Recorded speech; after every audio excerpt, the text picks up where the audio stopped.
तो फिल्म की शुरुआत आइसलैंड पर बने एक फैसिलिटी से होती है जहां एक साइंटिस्ट किसी वायरस पर रिसर्च करता दिखाया जाता है।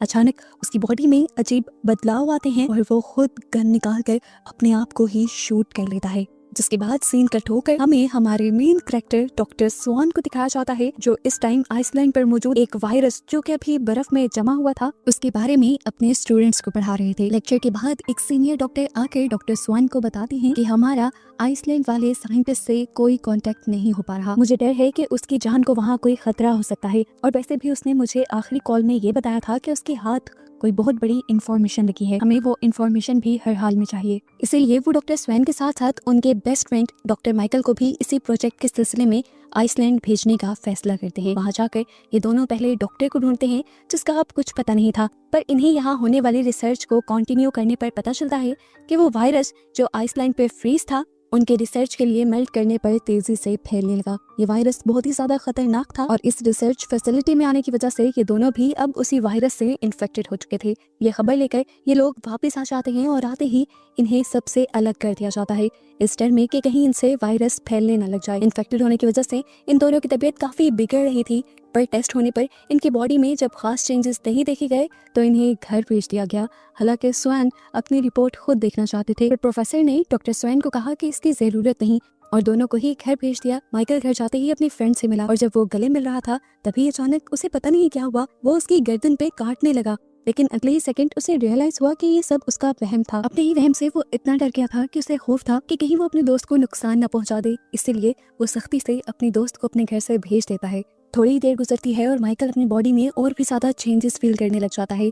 जिस तरह माइकल जब एक रेस्टोरेंट में बैठा हुआ था तो उसे फील हुआ कि वो काफी दूर तक की आवाजें भी सुन पा रहा है, साथ ही साथ उसके देखने की सलाहियत भी बहुत ज्यादा बढ़ गई थी। माइकल ये सारी बातें स्वैन को बताता है तो डॉक्टर स्वैन उसे कहते हैं, इतना मत सोचो, ये सब तुम्हारा वहम है। देखो, मैं भी सेम ही वायरस से इन्फेक्टेड हूँ, लेकिन मुझे अपनी बॉडी में कोई ऐसे चेंजेस नजर नहीं आ रहे। काफी दिन गुजर जाते हैं और एक दिन माइकल स्वैन को कॉल करके बुलाता है एक ऐसे घर में जहाँ पर माइकल रहता ही नहीं था।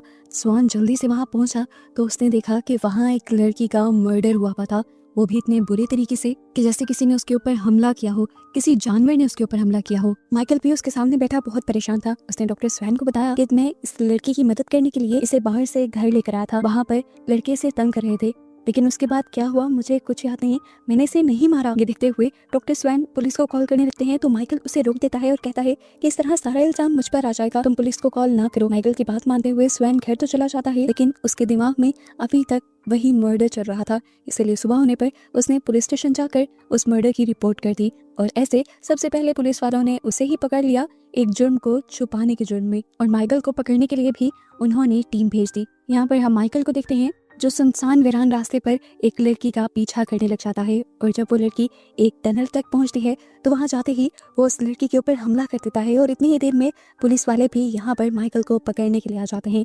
इस लड़की को बचाने के लिए वो माइकल के ऊपर गोलियां चलाते हैं, लेकिन गोलियों का भी अब माइकल पर असर नहीं हो रहा था। उसने तो उल्टा पुलिस वालों के ऊपर ही हमला कर दिया और उसे बहुत मुश्किल से ये लोग पकड़कर पुलिस स्टेशन तक लाए। यहाँ लाने के बाद डॉक्टर स्वैन को माइकल की सारी हालत के बारे में बताया गया कि किस तरह पहले माइकल ने एक लड़की के ऊपर हमला किया था और फिर जब पुलिस ने उसके ऊपर गोलियां चलाई तो उस पर गोलियों का भी असर नहीं हुआ और उसने पुलिस वालों पर भी हमला किया।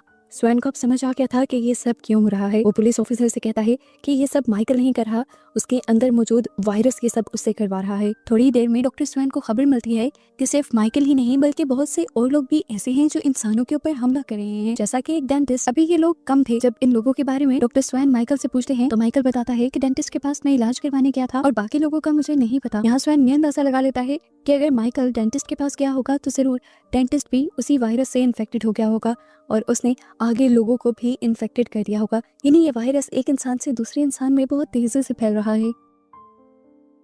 अब डॉक्टर स्वैन खुद माइकल के पास आते हैं और उससे बातचीत कर पता चलाने की कोशिश करते हैं कि जब वो दूसरों के ऊपर हमला करता है या उन्हें मारता है तो उस टाइम उसके पीछे सोच क्या होती है उसकी। लेकिन यहाँ पर माइकल डॉक्टर स्वैन को भी कुछ नहीं बताता और गुस्से में उसी के ऊपर हमला कर देता है, ये कहते हुए कि तुमने मुझे धोखा दिया है। माइकल की ताकत इतनी थी कि डॉक्टर स्वैन अपने आप को बचा नहीं पाए। उन्हें बचाने के लिए यहाँ काफी सारे ऑफिसर्स आए, लेकिन वो भी माइकल पे कंट्रोल नहीं कर पाए, इसीलिए उन्हें इलेक्ट्रिक शॉक देकर बेहोश किया गया और यहाँ से ले जाया गया। अब सीन कट होकर हमें एक व्लॉगर को दिखाया जाता है। वो लड़की यूट्यूब पर वीडियोस बनाती है और आजकल क्योंकि माइकल का केस बहुत ज्यादा न्यूज में वायरल हो रहा था तो वो खुद भी इसी केस की इन्वेस्टिगेशन कर रही थी।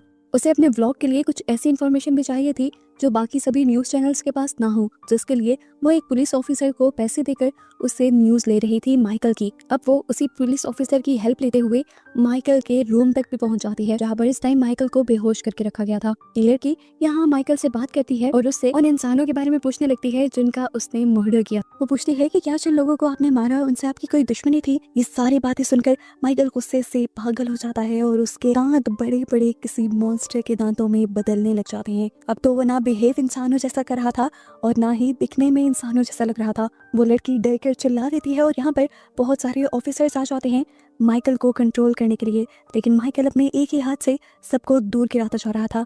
डॉक्टर स्वैन भी जल्दी से माइकल को देखने के लिए आए और जो उन्होंने देखा अपनी आंखों पर उन्हें यकीन नहीं हुआ। उनके बड़े बड़े वैम्पायर वाले दांत थे जिससे वो एक पुलिस ऑफिसर को भी गर्दन पर काट लेता है और उसका खून चूसने लग जाता है। अब ये लोग माइकल को शूट करना शुरू कर देते हैं तो माइकल एक गार्ड को अपनी गोद में उठा लेता है और उसी के ऊपर सारी गोलियां लेते हुए यहाँ से आजाद होकर भागने की कोशिश करता है। माइकल की ऐसी हालत देखते हुए स्वैन को अपनी फैमिली की फिक्र होने लग जाती है, क्योंकि माइकल स्वैन का गुस्सा उतारने के लिए उनके साथ कुछ भी कर सकता था। इसलिए ऑफिसर से 2 घंटे का प्रोल लेकर यानी जेल से 2 घंटे की छुट्टी लेकर एक तरह की वो अपने घर वालों के पास जाता है। रास्ते में उसने घर काफी कॉल्स की लेकिन किसी ने उसकी कॉल नहीं उठाई तो उसने फौरन पुलिस को कॉल करके अपने घर ऑफिसर्स भेजने को कहा। इतने में वो खुद भी घर पहुंच गया, जहाँ जाकर उसे उसका बेटा तो मिल गया लेकिन उसे अपनी वाइफ कहीं नजर नहीं आ रही थी। एकदम से उसे किसी अजीब सी चीज की चिल्लाने की आवाज आई। ऊपर जाकर उसने देखा तो उसकी वाइफ भी एक वैम्पायर बन चुकी थी, क्योंकि वो भी माइकल से मिली थी। वैम्पायर बनी स्वैन की वाइफ अपने ही बेटे के ऊपर जब हमला करने वाली थी तो स्वैन दरमियान में आकर उसी को ही मार देता है और अपने बेटे को बचा लेता है। इतनी देर में पुलिस भी यहाँ जाती है और उसी के वाइफ के खून के जुर्म में वो स्वैन को पकड़ लेते हैं। अब स्वैन जेल में था लेकिन तभी वहाँ पर नेशनल सिक्योरिटी के लोग आते हैं और स्वैन को वहाँ से निकाल कर ले जाते हैं, क्योंकि स्वैन एक साइंटिस्ट था और उसे ही उस वायरस के बारे में पता था जो वायरस अभी तेजी से माइकल और माइकल जैसे लोगों में फैल रहा था और लोगों को वैम्पायर बना रहा था। यहाँ पर जब ब्लॉगर को स्वैन के वाइफ की मर्डर की खबर मिलती है तो वो स्वैन के घर पर जाकर एक डॉक्यूमेंट्री बनाती है, जिससे इस केस का एक दूसरा रुख खुलने लग जाता है कि माइकल जो सभी लोगों को मार रहा था वो एक साइंटिस्ट था और डॉक्टर स्वैन उन्हीं के दोस्त थे। नेशनल सिक्योरिटी वाले डॉक्टर स्वैन से उस वायरस के बारे में पूछना चाहते थे और उसे रोकने की कोशिश में वो डॉक्टर स्वैन की मदद चाहते थे। डॉक्टर स्वैन उनकी मदद करने को तो मान चाहते हैं लेकिन वो कहते हैं कि उससे पहले मुझे मेरा बेटा मेरे पास चाहिए। अगर नेशनल सिक्योरिटी वाले इतने बड़े बड़े डिसीजन लेने लगे थे तो साफ मतलब था कि वायरस बहुत ज्यादा फैल चुका है। दूसरी तरफ हम दोबारा माइकल को देखते हैं जो रात में अपने शिकार के लिए निकला था, क्योंकि वो वैम्पायर बन चुका था तो अब उसकी भूख वो नहीं मिटा सकता था। उसे एक लड़की भी मिल जाती है, वो उस पर हमला करने ही वाला होता है कि उसे पता चल जाता है कि ये लड़की अंधी है, जिसकी वजह से वो इस लड़की के ऊपर हमला नहीं करता, उल्टा इस लड़की की ही मदद कर देता है। इससे साफ जाहिर था कि वैम्पायर बनने के बावजूद भी माइकल एक अच्छा इंसान भी था। दूसरी तरफ नेशनल एजेंसी वाले हर तरह से इस खबर को रोकना चाह रहे थे कि वायरस के फैलने की वजह से लोग वैम्पायर बन रहे हैं, इसलिए वो हर कत्ल का इल्जाम माइकल के ऊपर डालने लग जाते हैं और लोगों को झूठ में रखना शुरू कर देते हैं।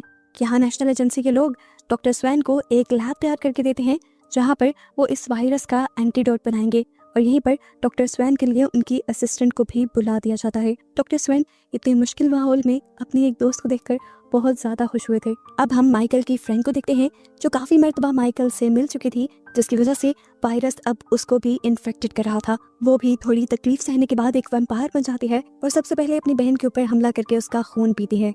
यहीं पर कहानी में एक ट्विस्ट ये भी पता चलता है कि डॉक्टर स्वैन की एक एक्स वाइफ भी थी और इस टाइम डॉक्टर स्वैन का जो बेटा था वो उनकी एक्स वाइफ का ही था। वो व्लॉगर जो इस सारे केस की इन्वेस्टिगेशन कर रही थी और जिसने इस केस के अंदर डॉक्टर स्वैन को भी एंटर कर दिया था, वो जाकर डॉक्टर स्वैन की एक्स वाइफ का इंटरव्यू लेती है। तो इंटरव्यू के दौरान वो लेडी अपने बच्चे की मांग कर लेती है और साफ लफ्जों में कहती है कि डॉक्टर स्वैन के पास मेरा बच्चा महफूज नहीं। अब पब्लिक के प्रेशर में आकर डॉक्टर स्वैन को अपनी एक्स वाइफ से मिलना पड़ता है, लेकिन वो अपनी एक्स वाइफ के हवाले अपने बेटी को नहीं कर सकता था क्योंकि उसकी एक्स वाइफ की मेंटल हेल्थ बिल्कुल ठीक नहीं थी। यहाँ पर माइकल को भी स्वैन के साथ जो कुछ हो रहा था उसका पता चलता है कि स्वैन की वाइफ मर गई है उसकी एक्स वाइफ उससे बेटे की डिमांड कर रही है और स्वैन आजकल बहुत परेशान है। इसलिए माइकल को लगता है कि इस टाइम उसे स्वैन के साथ होना चाहिए, क्योंकि बचपन से अब तक हर चीज में ये दोनों एक साथ हुआ करते थे। माइकल अब स्वैन से मिल नहीं आ रहा था कि नेशनल एजेंसी के लोगों की नजर माइकल के ऊपर पड़ जाती है और वो उसे पकड़ने के लिए पूरी सिक्योरिटी को बुला लेते हैं। यहाँ पर एजेंसी के लोग डॉक्टर स्वैन को भी लेकर आए थे ताकि उनके जरिए माइकल को ट्रैप किया जा सके।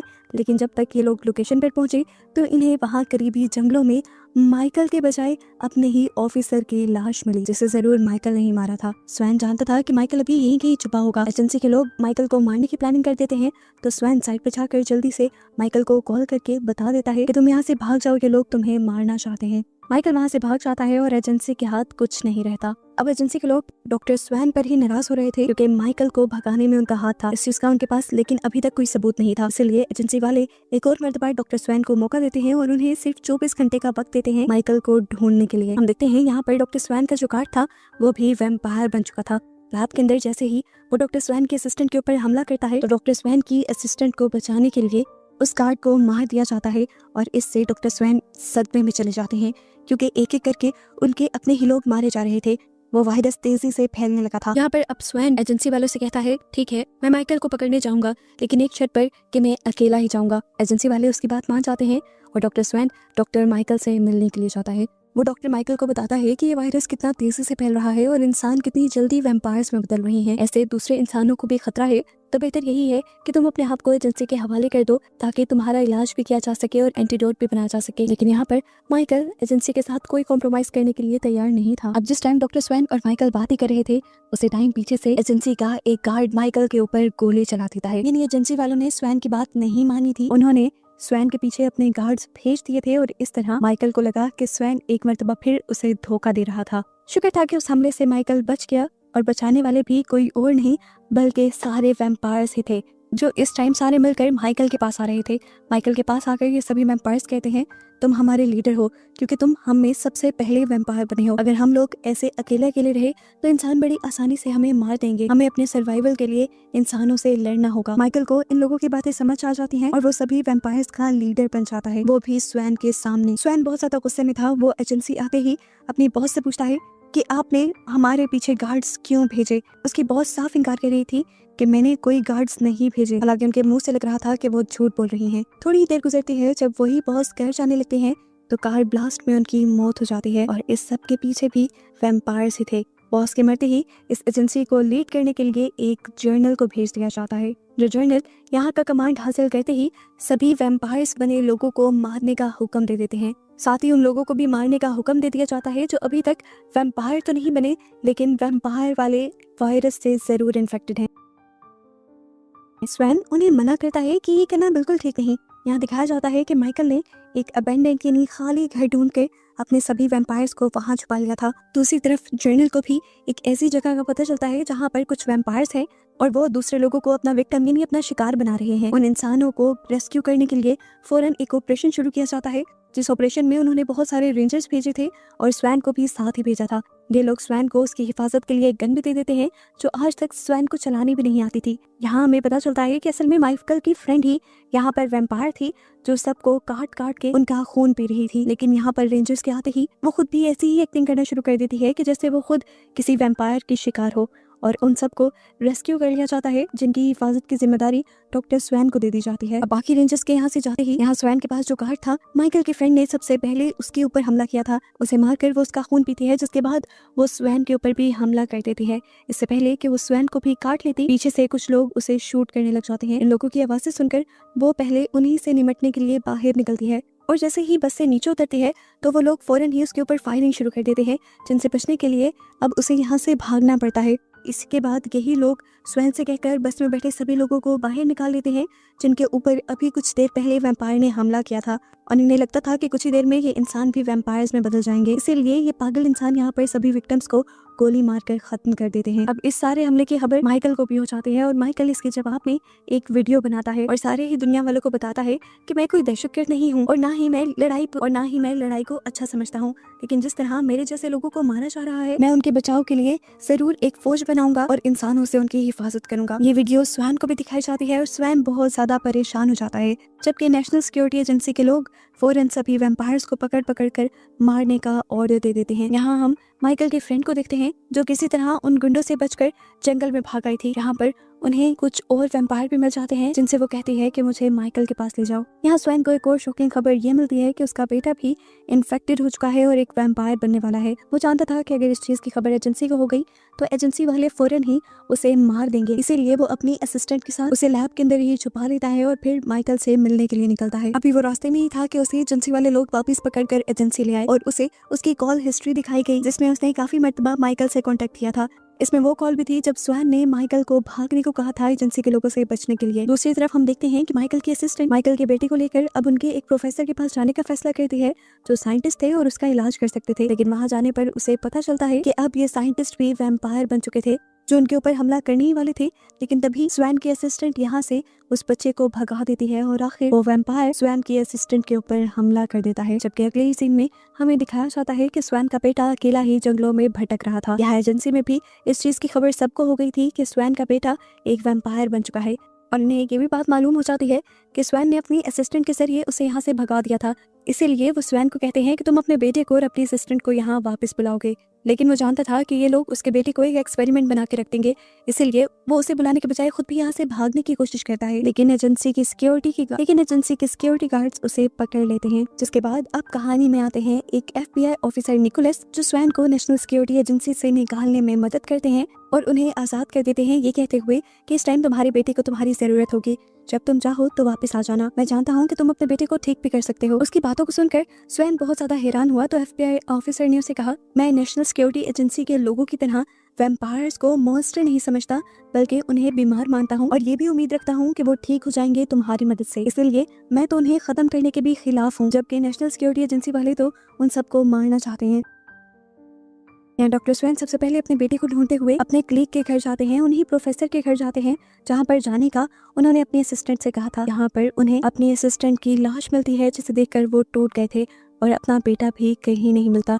अब उन्हें समझ नहीं आ रही थी कि वो अपने बेटे को कहाँ ढूंढे। जबकि जंगल में हम देखते हैं कि उनका बेटा एक PCO के जरिए अपनी मोम को कॉल करता है और उसकी मोम उसे यहाँ से आकर ले जाती है। नेशनल सिक्योरिटी एजेंसी के लोग ये पता चला लेते हैं कि इस टाइम स्वैन का बेटा उसकी मोम के पास है, इसीलिए एक गार्ड को स्वैन के बेटे को लेने के लिए भेजते हैं। लेकिन उसकी मोम इस गार्ड को मारकर अपने बेटे को लेकर यहाँ से भाग जाती है। अब जैसे ही स्वैन इस घर में आता है, यानी अपनी ex-wife के घर आता है, तो देखता है कि ना तो उसकी वाइफ यहाँ थी और ना ही उनका बेटा, बल्कि यहाँ पर एक मरा हुआ ऑफिसर था, जिसे देखकर वो बहुत ज्यादा परेशान हो गया। अब वो किसको कॉल करता उसे समझ भी नहीं आ रही थी। तभी उसकी वाइफ की कॉल उसे आती है तो उसकी वाइफ उसे बताती है कि मैं तो हमारे बेटे को यहाँ से भगा कर ले गई थी, लेकिन फिर भी नेशनल सिक्योरिटी एजेंसी के लोग मेरे से मेरा बच्चा छीन कर ले गए। ये सुनते ही फौरन स्वैन दोबारा नेशनल सिक्योरिटी एजेंसी के अंदर जाता है जहां देखता है कि ये लोग अब सभी वैम्पायर्स और वैम्पायर्स के शिकार यानी विक्टिम्स को पकड़कर जेलों में कैदियों की तरह भर रहे थे। इन्हीं कैदियों में वो अपने बेटे को भी देख लेता है और टूट जाता है और हर हाल में उन्हें यहाँ से निकालने का फैसला करता है।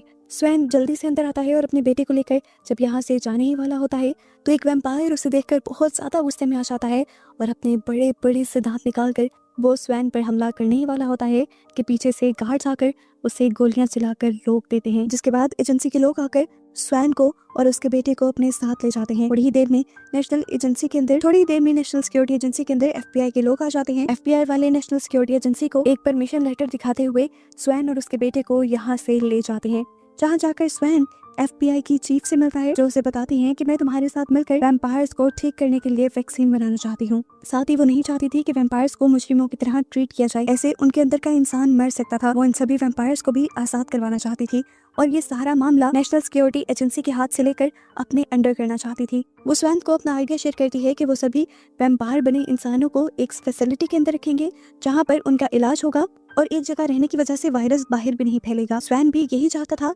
इन दोनों का ही मकसद एक था, तो स्वैन मदद करने के लिए मान गया। दूसरी तरफ अब हमें उस ब्लॉगर को दिखाया गया जो सारी डॉक्यूमेंट्री बना कर यूट्यूब पर वीडियोस डाल रही थी। अब नेशनल सिक्योरिटी एजेंसी वाले वो न्यूज ब्रेक्स करना ही नहीं चाह रहे थे जो वो व्लॉगर कर रही थी। उसे मारने के चक्कर में वो उसके फ्रेंड को मार देते हैं और ऐसे उस व्लॉगर को गुस्सा आ जाता है और अपना बदला लेने के लिए वो भी माइकल के साथ मिल जाती है। अगले सीन में हमें दिखाया जाता है कि माइकल ऑनलाइन आकर पूरी दुनिया को बताता है कि किस तरह नेशनल सिक्योरिटी एजेंसी के लोग वैम्पायर बने इन इंसानों के साथ इंसानियत के इंसानियत से भी गिरा हुआ सलूक कर रहे हैं, उन्हें कैदी बनाकर रखा हुआ है और उन पर जुल्म भी करते हैं। ये मामला इतना उठ जाता है कि इस पर एक प्रेस कॉन्फ्रेंस रखी जाती है जहां FBI की चीफ और doctor swan national security agency का असली चेहरा सबके सामने रख देते हैं और ये बता देते हैं कि जो कुछ माइकल ने कहा वो सब सच था। स्वैन बताता है कि सभी वैम्पायर्स का इलाज करने के बजाय नेशनल सिक्योरिटी एजेंसी के लोग उन्हें कैदी बनाकर उनके ऊपर बदतरीन तशद्दुद कर रहे हैं। अब इस तरह ये सारा का सारा मामला FBI के हाथ में दे दिया जाता है। FBI के लोग सभी वैम्पायर्स बने इंसानों को आजाद कर देते हैं और फिर FBI की चीफ और डॉक्टर स्वैन माइकल के पास जाते हैं और उससे समझौता कर लेते हैं कि ये लोग किसी भी वैम्पायर को कोई नुकसान नहीं पहुंचाएंगे, लेकिन सिर्फ एक शर्त पर कि ये सब लोग डॉक्टर स्वैन की बनी हुई दवाइयाँ पियेंगे, अपने आप को वैम्पायर से दोबारा इंसान बनाएंगे। ये लोग तो खुद भी अपनी जिंदगियां नॉर्मल करना चाहते थे, इसलिए इन्होंने आसानी से डॉक्टर स्वैन और FBI चीफ की बात मान ली। ये समझौते की बात हर तरफ फैल जाती है और खुशी का एक माहौल सा फैल जाता है। सभी वैम्पायर्स को उनकी फैमिली से मिलने दिया जाता है और साथ साथ सभी वैम्पायर्स स्वैन की बनाई दवाई भी पीना शुरू कर देते हैं और उनकी हालत में सुधार भी आने लग जाते हैं। FBI वाले अच्छा काम कर रहे थे और नेशनल सिक्योरिटी एजेंसी का नाम काफी बदनाम हो गया था, तो यहाँ पर एक सियासत खेली जाती है। नेशनल सिक्योरिटी एजेंसी के लोग FBI को बदनाम करने के लिए वैम्पायर्स से इंसान बनने वाली डॉक्टर स्वैन की मेडिसिन के अंदर जहर मिलाना शुरू कर देते हैं, जिससे एक एक करके बहुत सारे वैम्पायर्स मारे जाते हैं और इस तरह सभी के सभी वैम्पायर्स गुस्से में आ जाते हैं। सभी वैम्पायर्स अपने ही लीडर माइकल के भी खिलाफ जाते हैं क्योंकि उसी ने ये समझौता किया था। साथ ही साथ वो स्वैन और FBI के भी खिलाफ होने लगे थे। स्वैन की मेडिसिन से जब मरने वाले लोगों की तादाद बढ़ जाती है तो FBI के हाथ से भी ये केस ले लिया जाता है। नेशनल सिक्योरिटी एजेंसी के लोग दोबारा वैम्पायर्स को पकड़ना शुरू कर देते हैं और इस तरह स्वैन का बेटा और एक्स वाइफ भी दोबारा पकड़े जाते हैं। यहाँ वैम्पायर्स ने भी अब माइकल को अपना लीडर मानने से इनकार कर दिया था और जो नया लीडर बना था उसने माइकल को मारने का ऑर्डर दे दिया था और माइकल के साथ सभी रिश्तों को भी मारने का ऑर्डर दे दिया था। यहाँ पे ये लोग माइकल की फ्रेंड को भी मारना चाहते थे, लेकिन माइकल की फ्रेंड ने साफ इनकार कर दिया कि मेरा माइकल के साथ कोई रिश्ता नहीं है। वो इतनी खुदगर्ज लड़की थी कि अपनी जान बचाने के लिए उसने अपने पार्टनर को ही छोड़ दिया। अब वो इससे पहले कि यहाँ से चली जाती, जहाँ पर उसे की बहन आकर उसे मार देती है और कहती है तुम बहुत खुदगर्ज हो, तुमने सिर्फ अपनी भूख मिटाने के लिए मुझे वैम्पायर बना दिया और मैं तुमसे अपना बदला लेती हूँ। ये कहते हुए वो उसे मार देती है। यहाँ दिखाया जाता है कि स्वैन ने अपने बेटे न्यूक्लियस को ढूंढ लिया था, वो उसे नेशनल सिक्योरिटी एजेंसी से निकाल लाया था और उसे वो सभी लोगों से छुपाना चाहता था, लेकिन तभी यहाँ पर बहुत सारे वैम्पायर्स आकर स्वैन को बहुत पीटते हैं और उससे उसके बेटे को लेकर यहाँ से चले जाते हैं क्योंकि उसका बेटा वैम्पायर्स की कम्युनिटी का एक मेंबर था। वो यहाँ पर पड़ा रहता है और टीवी पे चलने वाली एक न्यूज़ देखता है जहाँ उसे पता चलता है कि वैम्पायर्स ने अब अपना एक नया लीडर चुन लिया था, जो वही FBI का एजेंट था जिसने पहली मर्तबा स्वैन को नेशनल सिक्योरिटी एजेंसी से भगाया था। वो क्योंकि खुद वैम्पायर बना हुआ था इसीलिए नहीं चाहता था कि स्वैन वैम्पायर्स के लिए कोई मेडिसिन बनाए। इस आदमी को लगता था कि इंसान बहुत ज़्यादा कमज़ोर हैं और वैम्पायर्स बहुत ज़्यादा ताकतवर, इसीलिए वैम्पायर्स को इस दुनिया पर और इंसानों पर हुकूमत करनी चाहिए। यहाँ पर वो एक ऐसी मेडिसिन भी सभी लोगों को दिखाता है जिसके अंदर वही वायरस थे जो इंसानों को वैम्पायर में बदल रहे थे और इस वायरस को वो बहुत सारे इंसानों को पिलाकर उन्हें वैम्पायर भी बना चुके थे। स्वैन ये सब सुनने के बाद अपने आप को काफ़ी हारा हुआ महसूस कर रहा था, लेकिन अब वो कुछ कर नहीं सकता था, उसके हाथ से चीज़ें निकल चुकी थी। वक्त यूं ही गुजर जाता है, टेंशन में काफ़ी महीने गुजर जाते हैं और अब वो ऑफिसर जिसने माइकल को मारने के लिए स्वैन के पीछे गार्ड भेजा था और उसकी कार एक्सीडेंट में मौत हो गई थी, वही ऑफिसर यहाँ पे आती है और हमें रिवील होता है कि वो ऑफिसर उस हमले में मरी नहीं थी, बल्कि हमले से पहले ही उसे वैम्पायर्स वहाँ से निकाल के ले गए थे और उसे भी इन्फेक्टेड करके वैम्पायर बना दिया गया था। वैम्पायर बन के वो अपने आप को काफ़ी अकेला अकेला महसूस करने लगी थी, इसीलिए वो स्वैन के पास एक डील लेकर आई थी कि मैं तुम्हारे बेटे को आज़ाद करवा सकती हूँ वैम्पायर्स के चुंगल से, क्योंकि मैं वैम्पायर कम्युनिटी की एक मेंबर हूँ, लेकिन इसके बदले तुम मुझे वैम्पायर से इंसान बनने वाली मेडिसिन बना कर दोगे जिससे हम लोग दोबारा इंसान बन जाएंगे। अपने बेटे की वजह से स्वैन इस मर्तबा दोबारा वो मेडिसिन बनाने को तैयार हो जाता है और यही दिखाते हुए ये सीजन यहाँ खत्म हो जाता है।